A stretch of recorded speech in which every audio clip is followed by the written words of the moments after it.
Café Irreverente. Conversa sem tabus com Andy Wagner. Olá! Estamos aqui mais uma vez no nosso Café Irreverente. Eu confesso que eu estou muito animado, muito entusiasmado com o andar da carruagem deste programa, desta carruagem que é este programa que estamos começando. Hoje eu tenho aqui, como já havíamos dito, o nosso pequeno auditório que vai participar provocativamente, enfim, do debate que vai se estabelecer, que francamente não sei exatamente qual vai ser o debate diante dessa panóplia de assuntos e de questões que temos. Quando começamos a pensar no que vamos falar, temos que parar porque a lista já está em 75 itens. Então, pronto.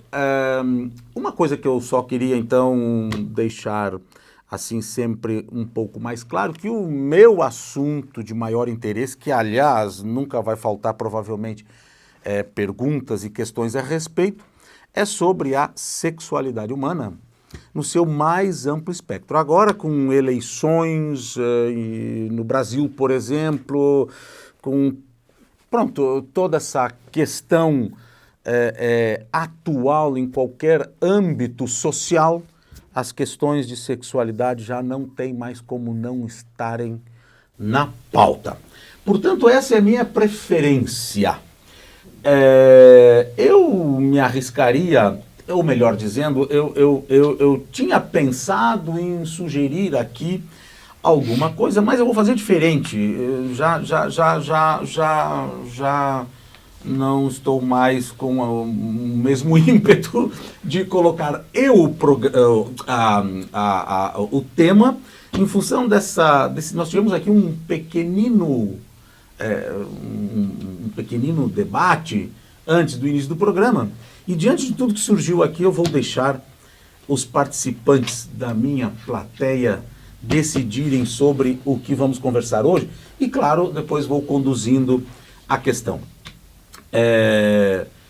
Vamos lá então, quem seria aqui o primeiro participante que antes do nosso início houve muitas manifestações aqui sobre temas e questões, e todas elas, inclusive nenhuma, como a gente acabou de conversar, hoje praticamente não há nada quase do que se falar em termos de fenômenos sociais e fenômenos antropológicos que não haja ali o elemento da sexualidade envolvido. Acho que nós nunca...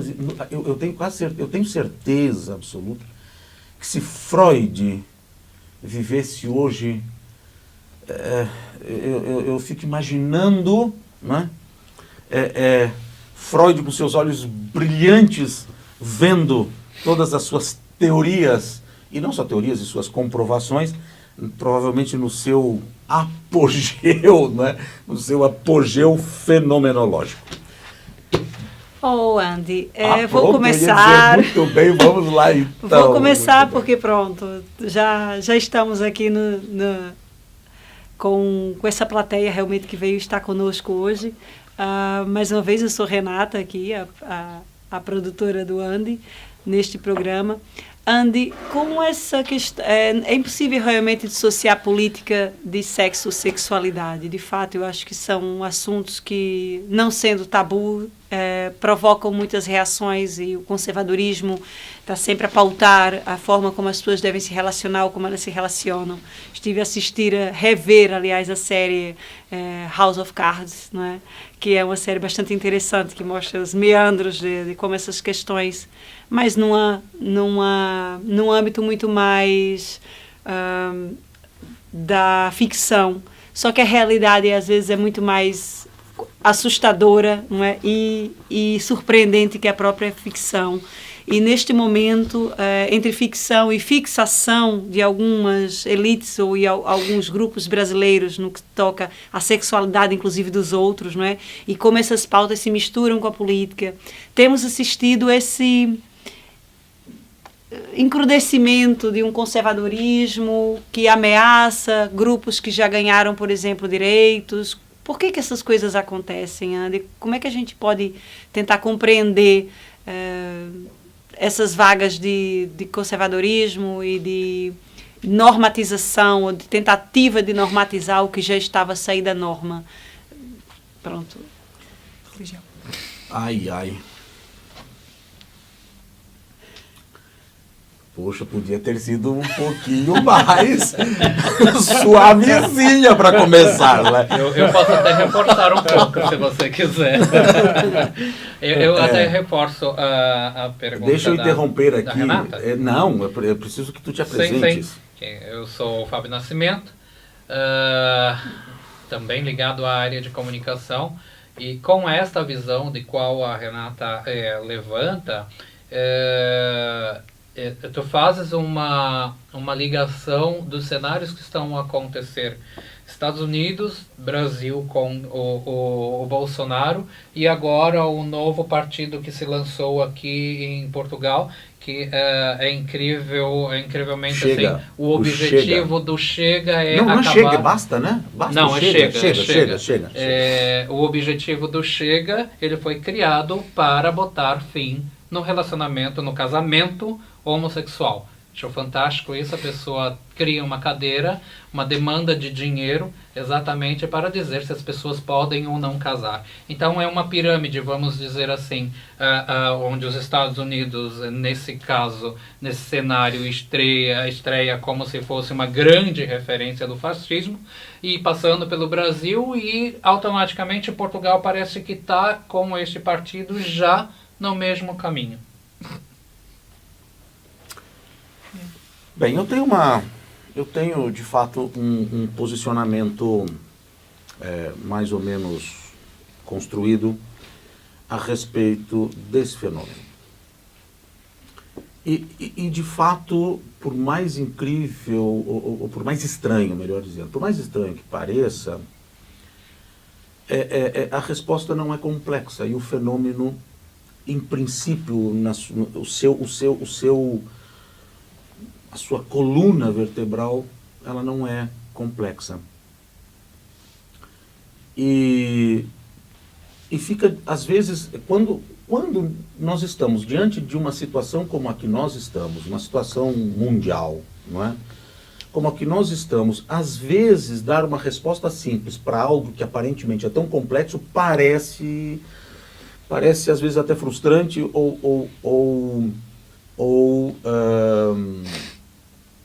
enfim, às vezes dá a impressão que a pessoa talvez não saiba muito bem do que está falando. Se nós formos ao aristotelicamente falando, ao primeiro motor, isso é exclusivamente motivado na gênese pelo fenômeno do medo, no mais amplo espectro das manifestações advindas da manifestação do medo no indivíduo. E sobretudo quando esse medo se une, né? Enfim, e a causa do medo, obviamente, é insegurança. E a insegurança que eu estou falando aqui é óbvio que não se trata da insegurança pública, né? Desse tipo de insegurança. Essa já é a insegurança que está, não sei em que nível da superfície do problema. Estamos falando de uma outra insegurança. E nós não podemos nos esquecer que o fenômeno que nós estamos vendo, eu espero que eu consiga me fazer claro para responder algo que, obviamente, essa resposta, Renata, ela é um livro, não é? Seriam horas de debate e tudo mais, mas eu tenho um probleminha, queridos ouvintes, às vezes eu abro muitas janelas e depois não consigo fechá-las. Mas o ponto, como eu estava dizendo, a insegurança que, se nós observarmos o caminho antropológico da civilização, isso precisa ser algo observado num espectro, no mínimo, diria eu, num espectro histórico de 2000 anos. Menos que isso, nós vamos ter, provavelmente, respostas parciais e menos entendimento do fenômeno. Sobretudo no que tange a civilização ocidental, não é? É mais ou menos por aí, no decorrer de 2000 anos, claro que essa universalização do que eu vou falar, ela se deu posteriormente a isso. Mas ali se plantou um fenômeno que é o cristianismo e as tradições judaico-cristãs, que estabeleceram concepções civilizatórias e, pior, concepções da natureza do ser, que no decorrer de séculos, e aqui no caso mais milênios, elas realmente se naturalizam. Essas crenças, aquilo que foi posto como sendo o que eu sou, são crenças, nós precisamos entender isso que são crenças. Quando elas se naturalizam, elas passam a ser entendidas como elementos intrínsecos à natureza humana. Sair desse buraco é complicado. Pronto, mas dito isso, para não perder aqui, para eu não perder o fio da meada, e se eu me perder, por favor, participem, porque daí eu preciso me reencontrar, caso isso aconteça. Mas o que eu digo é que é pela primeira vez na história da civilização humana, e não só da ocidental, mas da civilização humana, que nós vamos ao âmago filosófico, e não só filosófico, mas antropológico do ser. E o âmago do ser é a sua sexualidade. Claro que agora eu poderei estar ouvindo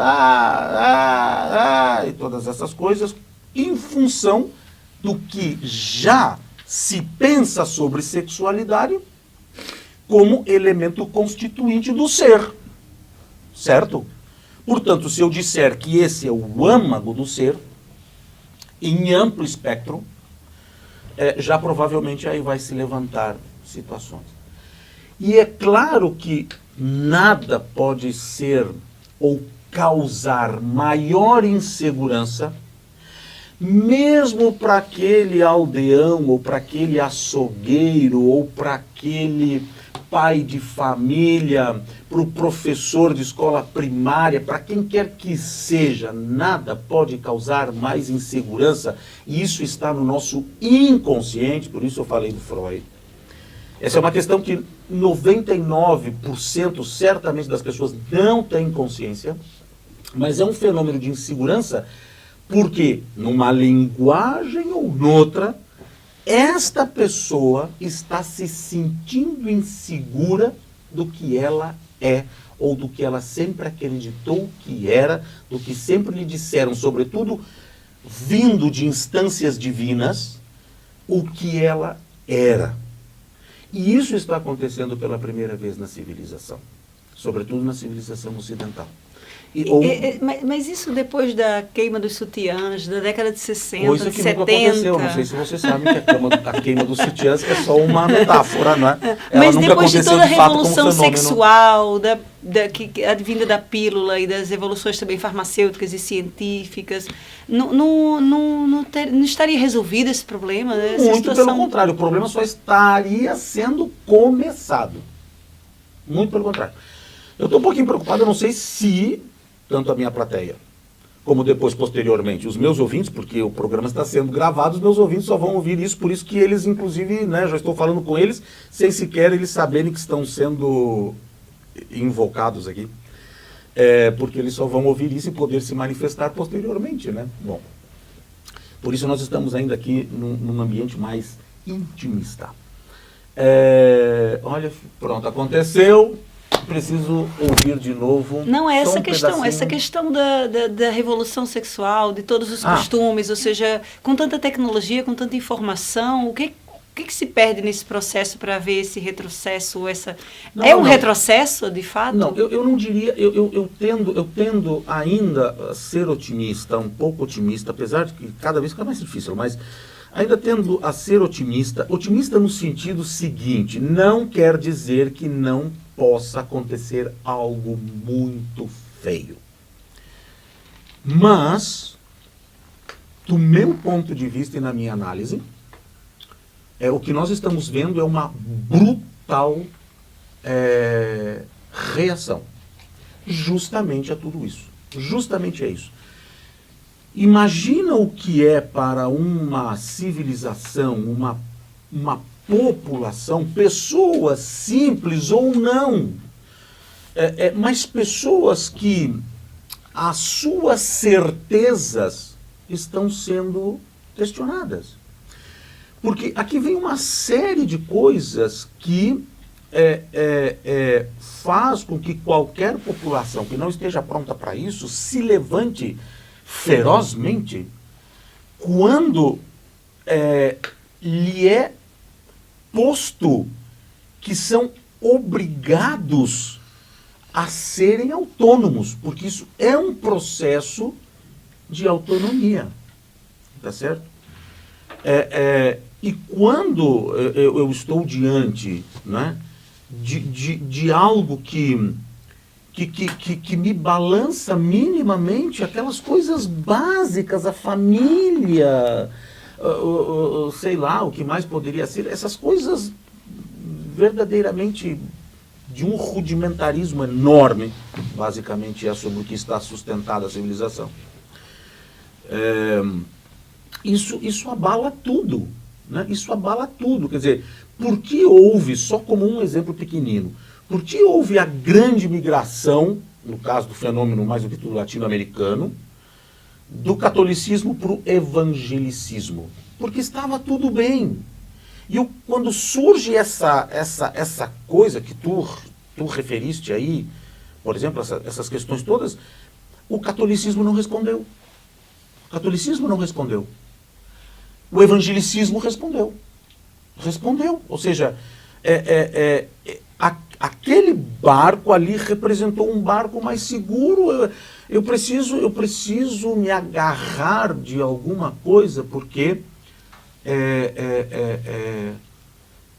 nós estamos diante de uma situação em que, basicamente, isso sempre acontece, mas grande parte da população está sendo jogada diante de si mesma, né?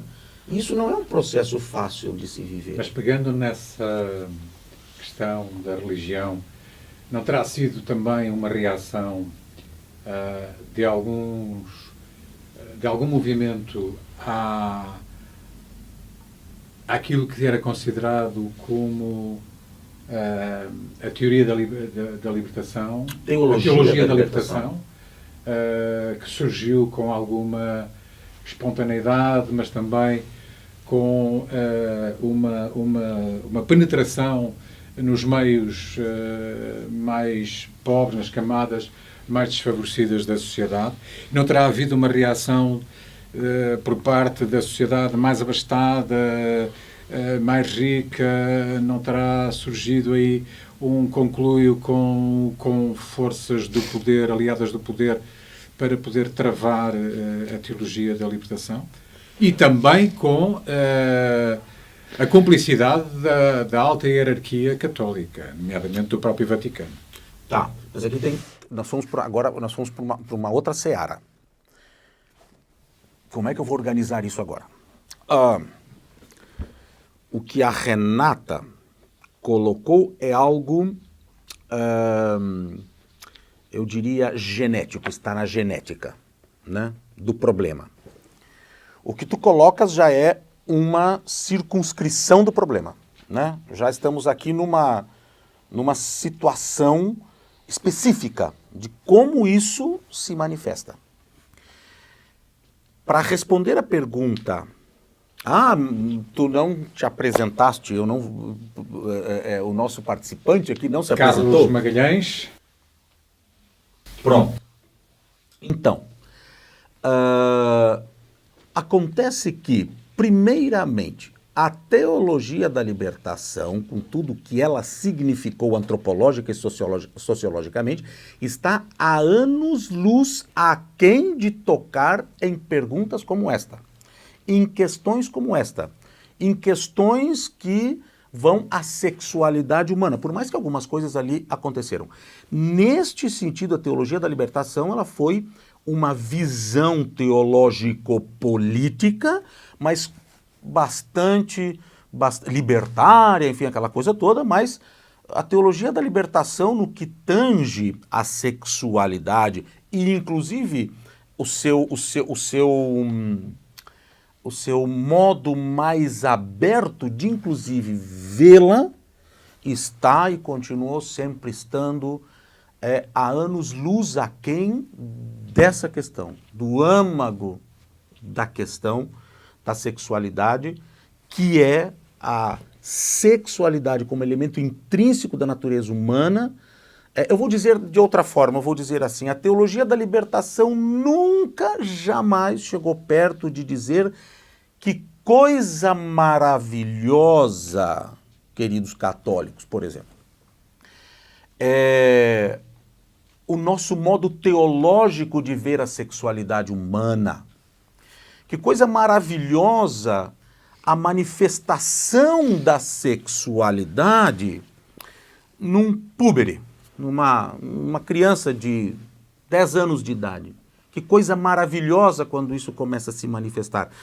Porque não há teologia da libertação ou qualquer outra que esteja distante do conceito teológico que se tem de sexualidade. Jamais a sexualidade pôde ou foi concebida como um fenômeno,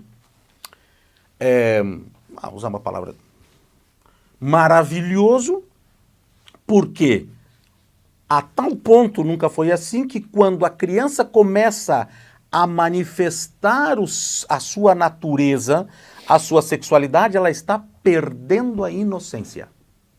Por aí já se tem ideia do que sempre se concebeu sobre sexualidade, não é? Então, nesse sentido, voltando, Magalhães, eu me recordei só do... Voltando à questão que a Renata levanta, que a Renata, em tese, foi mais ao fundo da caverna, eu não discordo em nenhum detalhe do que tu falaste, não é? E exatamente isso foi o que aconteceu. Mas no que diz respeito ao que está acontecendo hoje como fenômeno, que é trazer a sexualidade humana para a centralidade do fenômeno antropológico, por exemplo, e inclusive sociológico, aí sim a teologia da libertação, não sei, posso estar equivocado, mas não creio que ela tenha contribuído para qualquer coisa nesse sentido. Posso estar equivocado e abro aqui a possibilidade de. Mas, entretanto, ou melhor, dizendo, a questão que a Renata levanta e que o Fábio também levantou, por que tudo isso? Eu penso, ouvi um ruído aqui, eu penso que o ponto é muito, muito, muito mais... eu vou usar aqui a questão freudiano. O ponto é muito mais a necessidade de vermos o que está acontecendo com o ser humano quando nós estamos tendo verdadeiramente uma batalha do demônio, de Deus e o diabo. Deus e o diabo, quer dizer, a humanidade, tudo isso que está acontecendo, se nós formos olhar o fenômeno americano, o fenômeno brasileiro, o fenômeno europeu, o fenômeno islâmico, o que quer que seja, nós vemos claramente que se formos fazer uma caricatura, é uma batalha entre Deus e o diabo representando a sexualidade humana e Deus, do outro lado, com a pureza, né? Porque aqui se tem que entender que quando se fala de sexualidade, nós estamos falando da impureza humana em função de toda a tradição teológica que nós temos. Então, eu diria e apostaria que o que está acontecendo é um fenômeno de uma tal inquietação, né, que isso vai redundar, vejam bem o que eu estou dizendo, isso vai redundar na insegurança pública, não é? Vai redundar lá, não tem como. Mas esse é um fenômeno que está muito, muito além, não é? Ou melhor, aquém, né? Porque vem antes. Muito aquém, né, disso que nós vemos na superfície. Disso que significa Bolsonaro, disso que significa Trump. Não é? Então eu penso que tudo isso é resultado do medo causado pela insegurança. E esta insegurança de simplesmente eu ter sido ensinado a minha vida inteira, não é? O que eu devo ser, sobretudo no que diz respeito a coisas básicas como a orientação sexual, a identidade de gênero, não é? Isso nunca, nem o Renascimento, nem a Renascença no século XVI, com toda a profundidade que teve no que diz respeito a mudar eixos civilizatórios, esteve longe de chegar a isso, considerando que ela já foi o preâmbulo, ela já foi, do meu ponto de vista, o primeiro ato. Não é? A Renascença deixou o seu legado positivo e o negativo, a reação à Renascença, Concílio de Trento, aquela coisa nefasta toda, né? A perseguição às mentes brilhantes, aquela coisa toda, cedeu e a Renascença, pronto. Nós não sabemos se isso vai acontecer agora. Nós não sabemos se isso vai acontecer agora. Mas o que está acontecendo agora, eu vou usar aqui uma outra metáfora, num grau muito mais profundo, Renata, Fábio e demais. É mais ou menos quando, claro que temos que considerar a inexistência de internet e todas essas coisas, quando, né, alguém chega e diz que a minha concepção de criação, de ser criado por Deus, centro da criação, não é?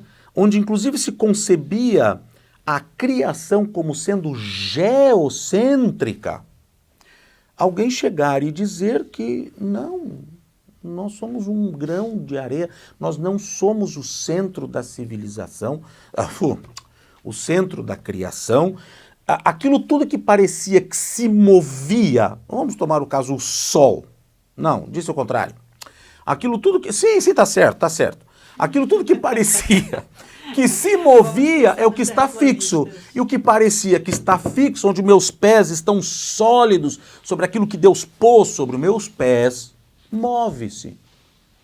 Não é? Não é por nada que poucos sabem que no Renascimento, né, um dos fatores da Contra-Reforma que fez com que houvesse uma certa recuperação de fiéis, né, para a Igreja Católica foi justamente o repúdio à ideia heliocêntrica. Porque isso tirava o eixo das pessoas, as pessoas entravam em desespero.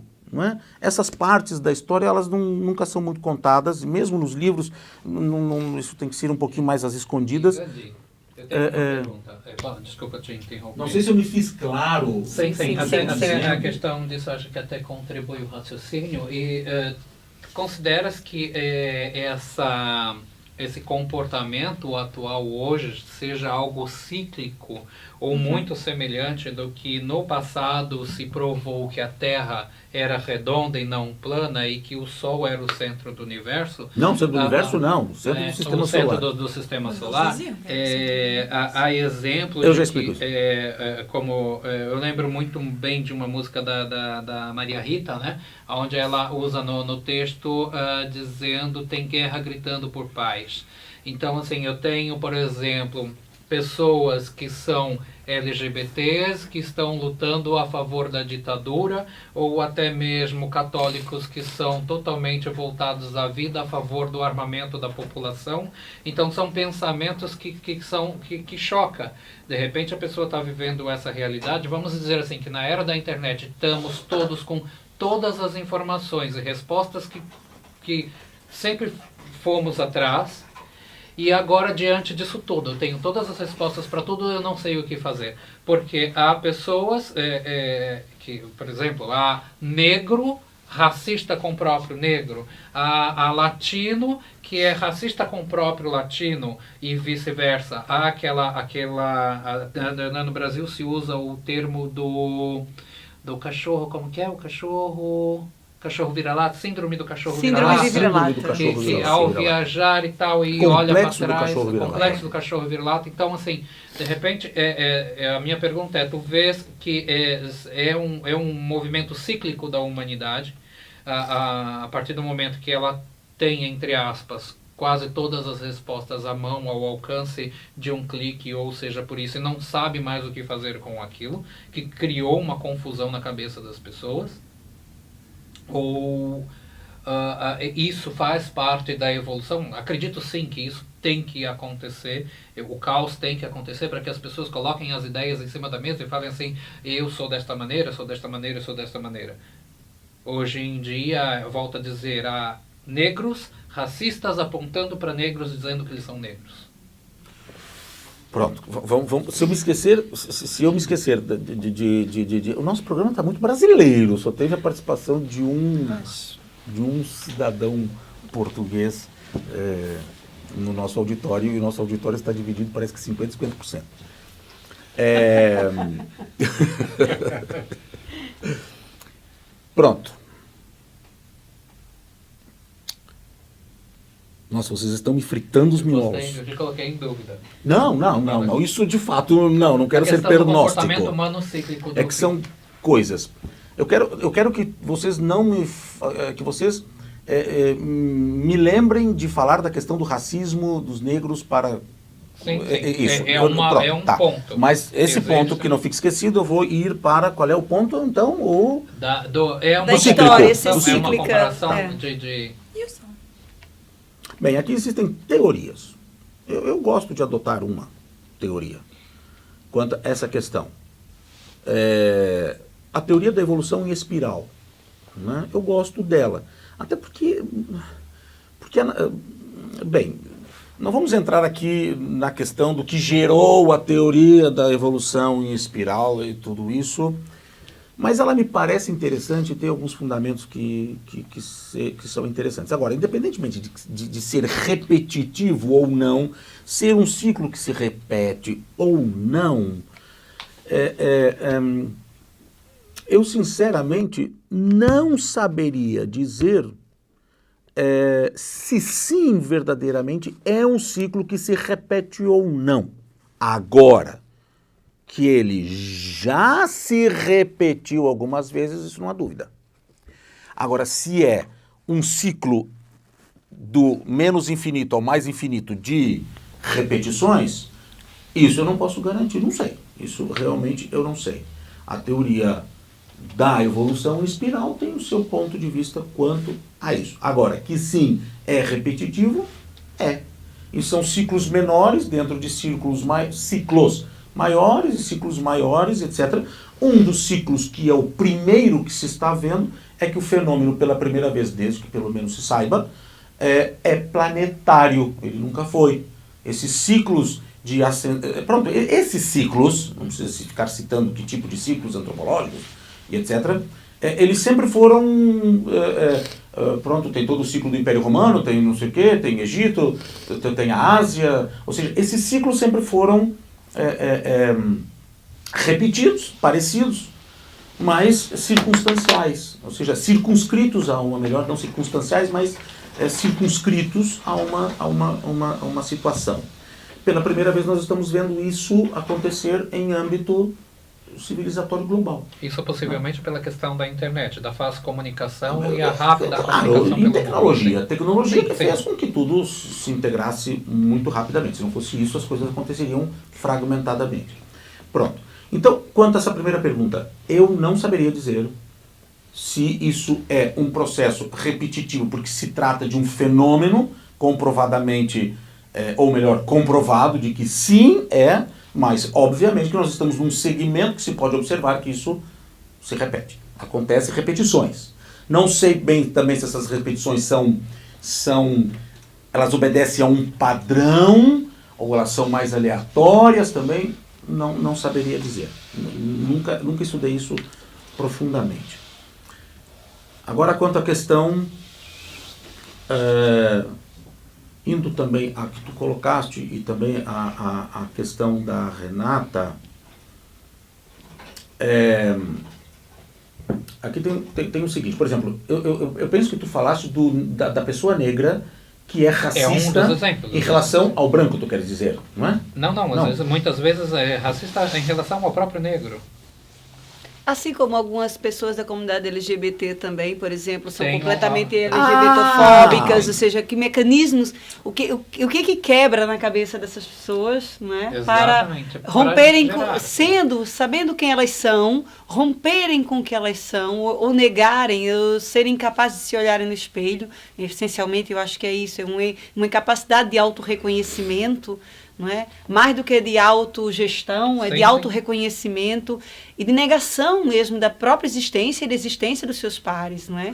Bom, de novo lá vem aquela coisa que às vezes é botar água fria na fervura, porque essa resposta ela também eu poderia resumir em uma frase: autoestima. Porque o que significa a autoestima? Por exemplo, um LGBT que, por exemplo, é preconceituoso com os próprios LGBTs, ou tem todo tipo de preconceito que nós sabemos que existe, ou no caso dele que ele levantou dos negros, né? Repudiarem aos próprios negros, né? É um colorismo, por exemplo, que acontece muito Sim, no Brasil. sim. Gente, aqui eu diria, eu não estou querendo ser simplista, mas aqui a coisa não é muito... Aqui a questão, no caso, vamos usar os negros, né? Aqui é racismo internalizado. Não é? Quando eu introjeto e assumo, mesmo inconscientemente, porque na maioria das vezes é inconsciente, assumo que eu sim valho menos, que eu sim sou menos, que eu sim, se pudesse, não seria negro. É claro que meu olhar no espelho me irrita. É claro que meu olhar no espelho me faz querer, né? Eu repudio isso. Eu, particularmente, nunca vi um caso de preconceito. O racial, mas eu creio que isso é óbvio que isso é igual. Mas eu nunca vi um caso de um LGBTI com preconceito que não esteja mais do que claro e visível a sua dificuldade de se relacionar em si mesmo com aquilo que repudia. Isso é realmente bem simples. Eu não quero que me entendam mal quando eu digo é bem simples.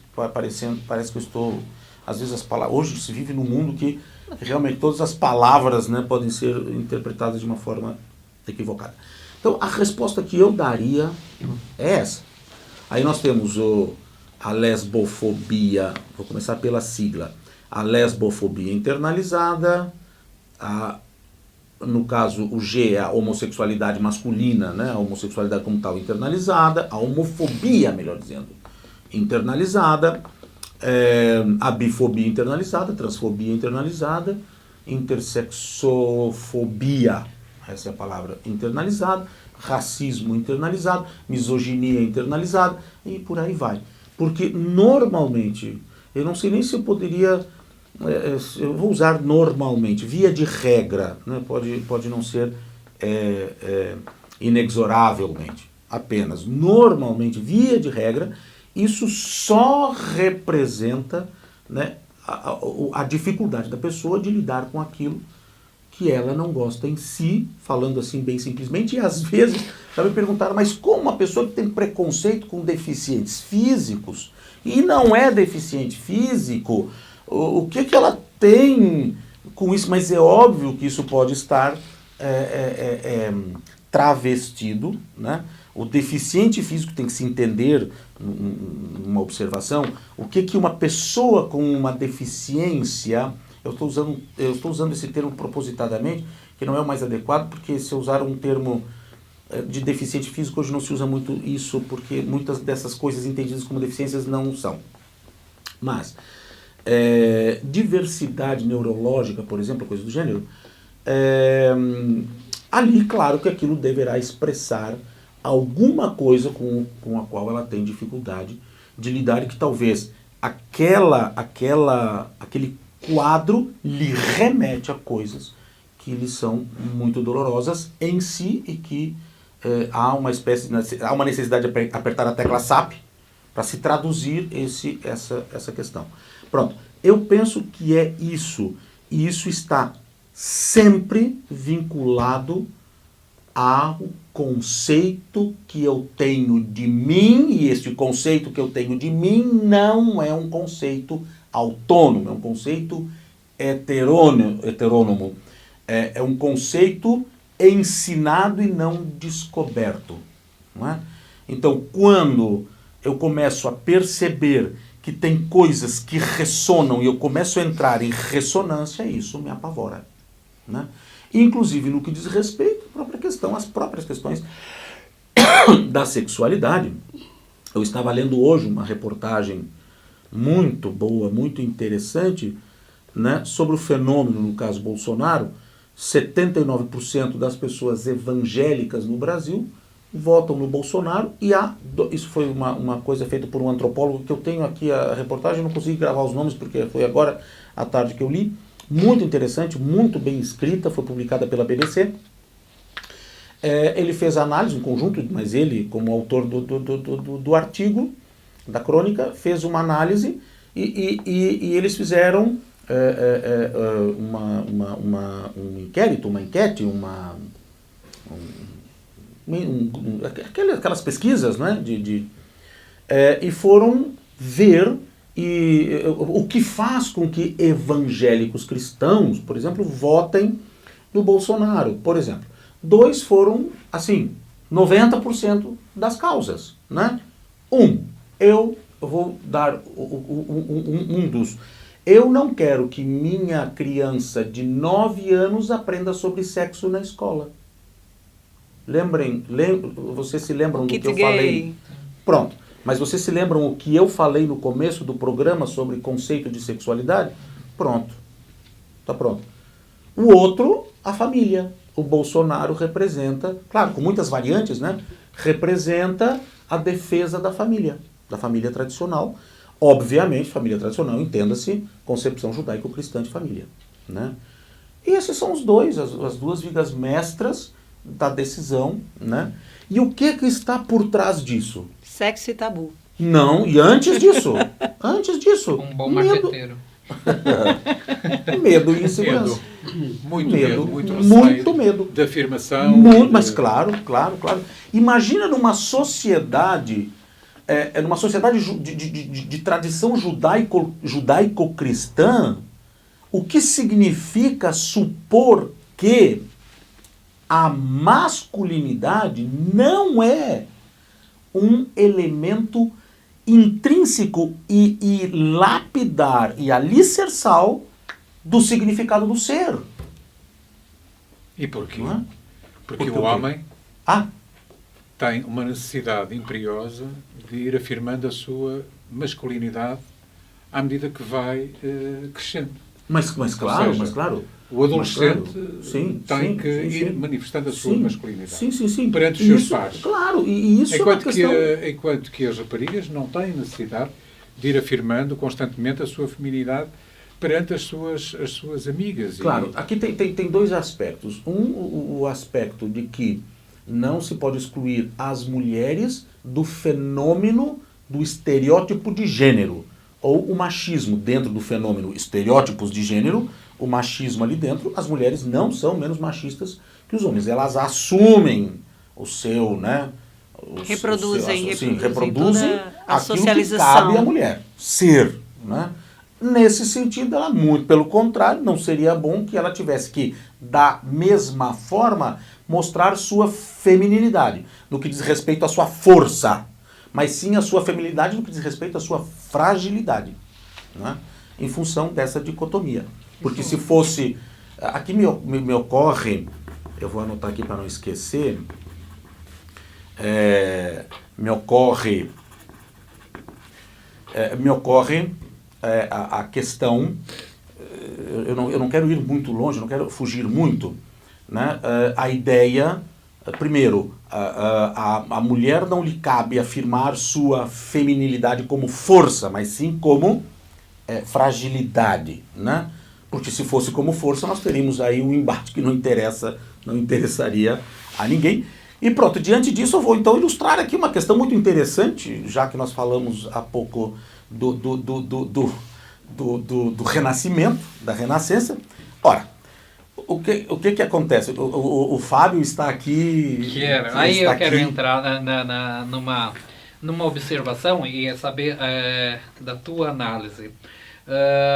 Eu acredito que se nós... Bom, eu acredito bastante que recentemente o movimento feminino de mulheres ligadas ao Brasil e mulheres que não eram brasileiras, mas que tinham alguma ligação, algum vínculo com o Brasil, fez-se presente no mundo inteiro. Qual é a tua análise disso? Pera, volta. Sim. Volta. Recentemente, a questão Bolsonaro, contra Bolsonaro. Acho que o Bolsonaro já é incontornável nesse programa. Um movimento de mulheres no planeta. Acredito que não tinha visto movimento tamanho com uma única fonte.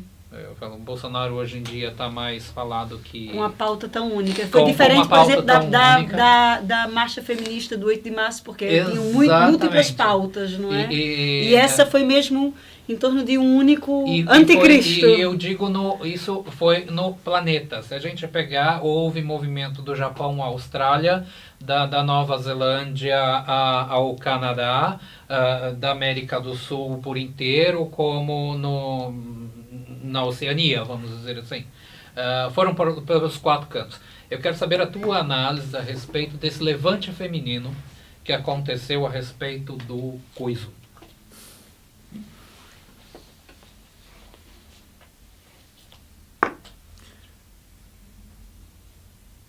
Eu penso que o levante feminino...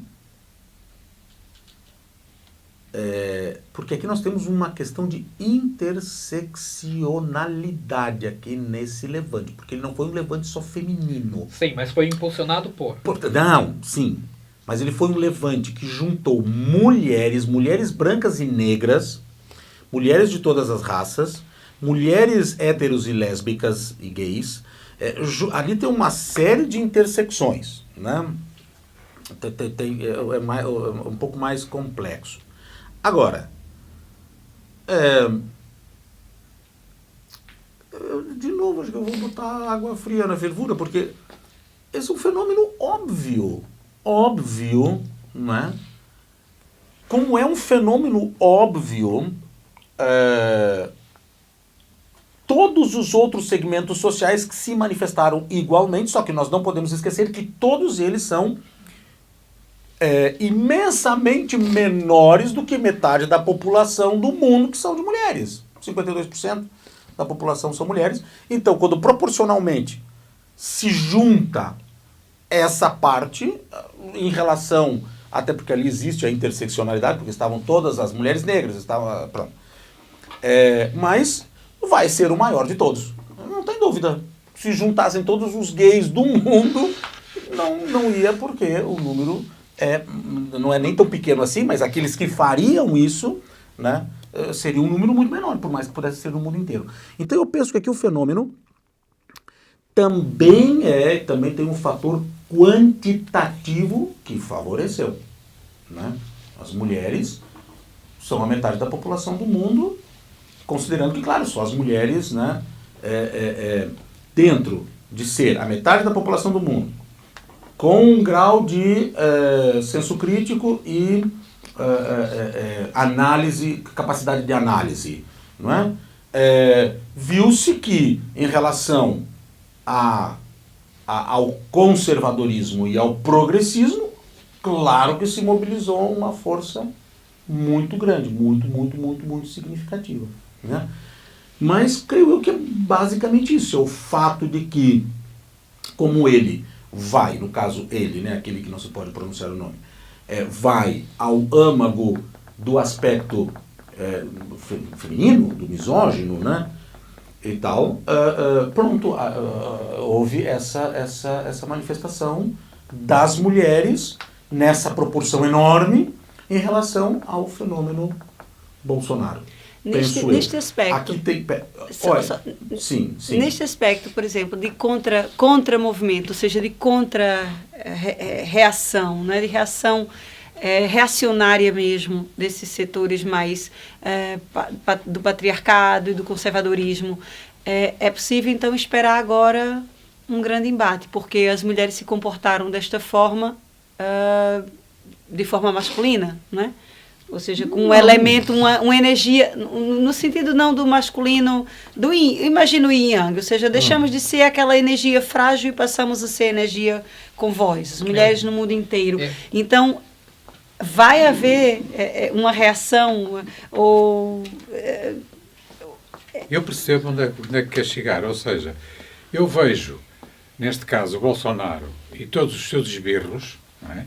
Todos os seus seguidores, mesmo que sejam homens que vão ao ginásio diariamente, que tenham os seus corpos em V, etc., não é? Apresentando características físicas de uma masculinidade viril, eu acho que tanto Bolsonaro como todos esses esbirros são homens de uma fragilidade, provavelmente emocional, a toda a prova. Toda a prova, sim. E então, para eles, estas mulheres que se manifestaram contra, estas mulheres que assumiram os seus direitos e se revoltaram contra o avanço do despotismo, da tirania transversalmente dirigida a toda a sociedade, essas mulheres são vistas como, digamos assim, mulheres masculinizadas, não é? Mulheres a abater por esses homens tão frágeis, emocionalmente tão frágeis. Aqui nós poderíamos entrar num próximo programa, eu sugiro que nós façamos isso, que nós trabalhemos com as questões de estereótipo de gênero, né? Porque aí vem isso aí tudo em cheio, né? A questão do estereótipo de gênero. Eu tenho, aliás, uma experiência para contar recente, no que diz respeito a isso, bastante interessante. Para concluir, então, essa questão, eu gostaria de, antes de ir para a questão teológica da mulher, se nós tivéssemos na escola, desde a 4ª série, por exemplo, até antes disso, assim como nós estudamos na escola já na 4ª série, bom, agora mudou muito na questão do Brasil, mas, por exemplo, em outros países a educação caiu muito no Brasil, mas pronto, nós estudamos na escola as coisas básicas da matemática, das 4 operações, do funcionamento fisiológico, nós estudamos isso de forma básica. Se desde o começo nós estudássemos de uma forma natural a manifestação dos nossos mecanismos de defesa como uma disciplinazinha infantil, ensinar, mostrar como é que nós nos comportamos num processo de autoconhecimento, né? Porque se tudo isso, se todas essas pessoas soubessem minimamente que tem gente que sabe o que está acontecendo, certamente tudo seria muito diferente. Certamente seria tudo muito diferente. Então, se eu tivesse na escola, na 4ª série primária, na 5ª série primária, já soubesse que certas reações minhas, como tantas outras que nos ensinam, não se está ensinando nenhuma física quântica para criança, como tantas outras que se ensinam, nós começássemos a perceber como é que nós funcionamos, como a nossa psique funciona, é óbvio que muitas coisas não seriam ditas, muitos líderes não se levantariam porque eles estariam expondo seus flancos, que é isso exatamente o que foi levantado. Mas isso é tão óbvio, talvez até por isso eu não sou um teórico da conspiração, mas, né, talvez até por isso que isso não seja algo abordado numa disciplina simples de escola, como se estuda filosofia, não é? Estudar a psique humana e o comportamento da psique humana, entender minimamente como eu funciono, como a minha mente funciona. Mas eu tenho inclusive muitos debates, aliás, com um amigo meu querido demais, eu sempre debato muitos assim, é necessário, eu digo para ele, é necessário que tu entres num processo de conhecimento da tua mecânica psíquica. E muitos dos teus problemas se resolvem. E porque as pessoas têm uma ideia de que a nossa mente é um fenômeno esotérico, sei lá eu quê, né? Sem excluir aquele que acredita na transcendência. Não se precisa excluir a transcendência. Agora, como a mente funciona também, se sabe mais ou menos, e se poderia saber muito mais como a nossa psique funciona, independentemente da existência ou não de Deus ou de quem lá quer que seja. Pronto, posto isso, para encerrar, que a questão seria da educação, então para encerrar com essa historinha. Não sei se todos sabem que até a Reforma Protestante, eu vou contar essa história da forma mais rápida possível e da forma mais resumida possível, até a Reforma Protestante, no século XVI, nós tínhamos, na tradição europeia cristã, no caso universalmente católica, né? O protestantismo não tinha nascido ainda, nós tínhamos vigorosamente a teologia chamada teologia eviana, ou seja, a figura da mulher era Eva, certo? E não é por nada tudo aquilo que se tinha na Idade Média em relação à mulher, né? Porque se frisava vigorosamente a figura da mulher como escorregadia, bruxa, perigosa, cobra, serpente, todas as características da mulher dentro da teologia eviana, não é? Eclesiástico, por exemplo. Aliás, agora não me lembro se é Eclesiastes ou Eclesiástico, qual é esses dois livros. Antes durma com uma serpente em tua cama do que com uma mulher. Pronto, né? Isso está muito claro. Com a Reforma Protestante, vou contar assim como se fosse uma espécie de filme, com a Reforma Protestante, Lutero teve uma grande ideia, né? Trazer para a teologia protestante as grandes heroínas mulheres do Antigo Testamento, Ruth, Sara, etc. O que ele fez com isso? Uma aderência enorme, né, das mulheres para o protestantismo, óbvio, não é? E tanto que ele, estabelecendo uma análise teológica, claro, derruba a ideia do sacerdócio só para homens, enfim, aquela coisa toda que se mantém no catolicismo até hoje. O que acontece? Vem o Concílio de Trento. O que se fez no Concílio de Trento? O que se fez para se colocar novamente a mulher na sua condição de, no mínimo, de alguma maneira, submissa? Existe uma frase muito interessante, pena que eu não sabia que eu ia tocar nesse assunto, porque daí eu me armaria dessas coisas, uma frase muito interessante do Concílio de Trento, que diz, temos que pensar numa coisa, se nós continuarmos a dizer que a mulher é uma cobra, ela pode assumir-se como tal, e seu veneno... Não é? Mesmo assim, a mulher era perigosa, era demasiadamente perigosa, mesmo sendo a cobra e a bruxa. Ela era perigosa, tanto que ela era perigosa. A teologia eviana colocava a mulher numa condição de poder que a teologia mariana, que sucedeu, tirou totalmente. A igreja vai para Maria, que mal e parcamente, para não dizer porcamente, é citada nos textos sagrados, não é? E vai para a teologia mariana e pronto. Lá está a mulher numa condição ainda muito pior do que a que estava na condição de bruxa, cobra e não sei o quê. Porque a teologia mariana é a mulher virgem, a mulher etc.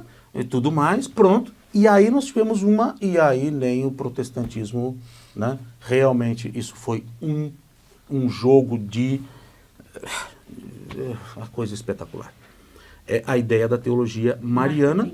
Pronto, aí estamos de novo. É um jogo de xadrez. Pronto. Posta esta pequena historinha sobre a teologia eviana e a teologia mariana, e como surgiu a tradição de Maria e tudo o que passou a significar ser mulher, tendo, né, essa perspectiva, com muita tristeza no coração, temos que encerrar o programa.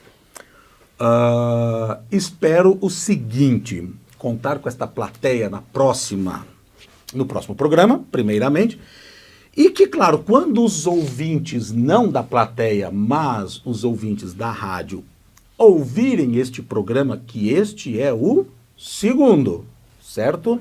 Portanto, já terão ouvido o primeiro, e diante disso, gostaria muito, peço aos ouvintes a sua participação. Não tem problema nenhum, aliás, até porque nem vai se retornar nada, porque é uma panóplia de assuntos que podemos voltar e estamos nisso pronto. Em relação a tudo isso, colocando então suas provocações, suas colocações, aos haters, fiquem à vontade de mandar suas mensagens de ódio, porque aqui nós as neutralizamos todas com um moranguinho.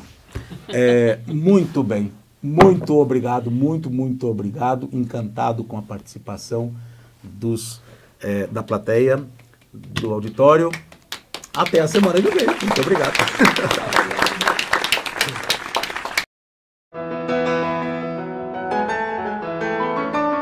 Um café irreverente.